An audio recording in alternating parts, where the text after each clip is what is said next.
ito sinasabi ni Presidente na magkakapareho yung halaga, pati po, ito na ho yun.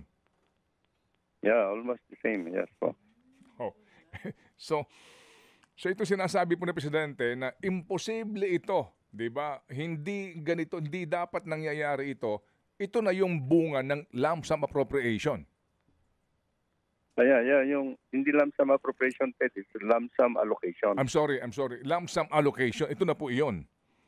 Yes, sir.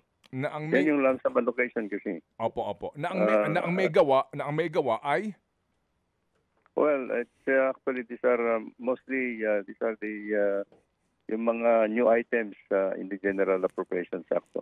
na ang may gawa nga po ay mga Well, it's Congress actually. congressman. That's the Nag-aalangan Congress, that's Opo. the power of the purse. Ako naintindihan ko si Secretary Bonoan sa hirap ng kanyang sitwasyon ngayon, di ba? Oo, nagawa ho ng mga congressman o sino man po mambabatas na siyang may power of the purse na maglagay noong sinasabing lump sum allocation. Opo, na kayo dyan sa DPW. Lump sum allocation. Opo.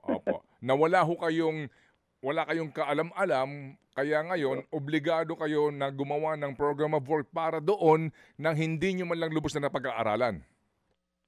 Yeah, well, at the end of the day, Ted, actually, when we receive the project and the General Appropriations Act, that is the only time that we will be preparing actually yung